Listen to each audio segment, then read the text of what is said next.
Hello students, so today we are going to start with the next topic of this chapter, that is difference between memorandum of association and article of association. One of the very important question that arise in examination. आपके exam में question आता है minimum 4, 5 या 6 marks के लिए. So listen carefully and write down the notes as well.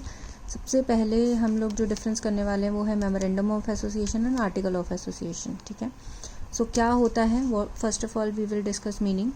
Memorandum of association is a root document. Root means basic, it's very important, it's very must. So root document of the company which contains all the basic details about the company. जो basic detail है company के बारे में, जो basic information है वो company का, वो सब इसमें डिफाइन होता है. आर्टिकल ऑफ एसोसिएशन क्या होता है? आर्टिकल ऑफ एसोसिएशन का मतलब होता है it is a document containing all the rules and regulation. See here what I have written, rules and regulation designed by the company. अपनी कोई भी कंपनी अपनी आर्टिकल ऑफ एसोसिएशन जब बनाती है, उसको जब फॉलो करती है, वो अपने रूल्स एंड रेगुलेशंस डालती है. फाइन. सो ये ज़्यादातर गवर्नमेंट डिफाइंड होते हैं. आपके जो प्रोविजंस होते हैं वो गवर्नमेंट आपको अपने रूल्स एंड रेगुलेशंस जो है वो बताती है, how the company should be fulfil the basic needs. ठीक है. नेक्स्ट, इम्पॉर्टेंस क्या है?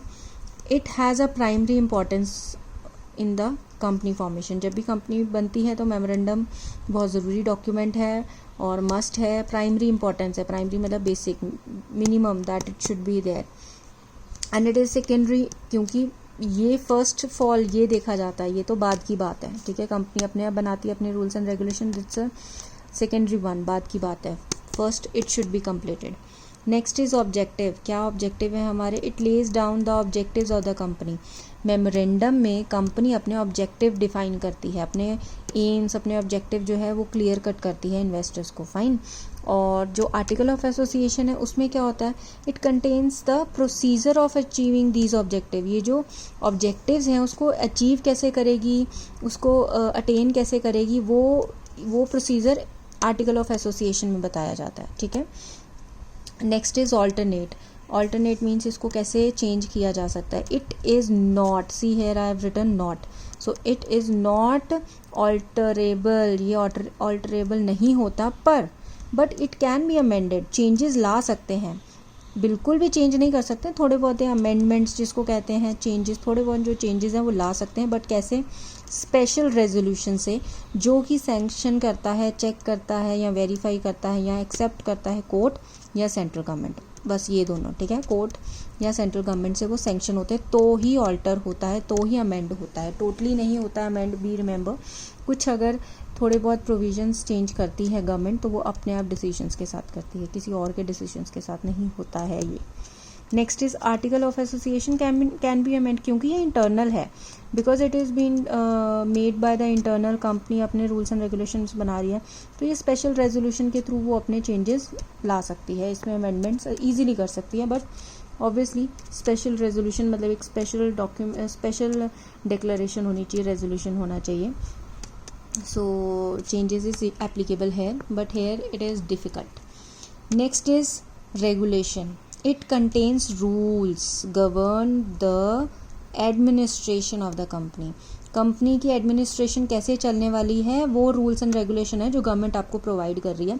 How you have to do your admin part. Administration कैसे चलाओगे, क्या आपकी लिमिट्स वगैरह होगी, वो इस रूल्स एंड रेगुलेशन में बताएगी गवर्नमेंट मेमोरेंडम में. ठीक है.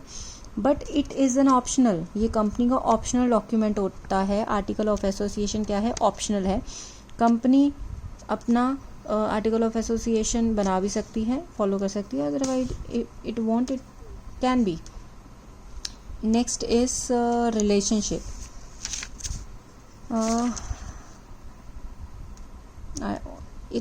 Yes, next is relationship. So it is a nature like contract. इसका जो रिलेशनशिप होता है वो बेटा कॉन्ट्रैक्ट की तरह होता है. कॉन्ट्रैक्ट मीन्स दो पर्सनस के बीच में एग्रीमेंट जो एनफोर्सेबल बाय लॉ हो, मतलब लॉ के स्टैम्प्ड एग्रीमेंट को कॉन्ट्रैक्ट कहा जाता है. ठीक है, व्हाट आई सेड, लॉ के जो दो पर्सनस के बीच में एग्रीमेंट हो जाए और लॉ उसको एक्सेप्ट कर ले तो उसको कॉन्ट्रैक्ट कहा जाता है. ठीक है ना. सो it is a nature like contract between a company and outsider. जो बैंकर्स हो गए, क्रेडिटर्स हो गए, तो इन दोनों के बीच में जो रिलेशनशिप्स होता है उसको डिफाइन करता है, उसके लिए ये है memorandum of association, company and outsiders, ठीक है।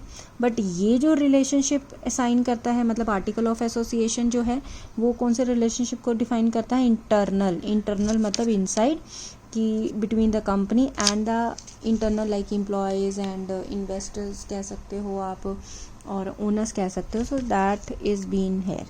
सो दिस वॉज योर टॉपिक, इसको नोट कीजिए और please note down your difficulties as well. Thank you so much.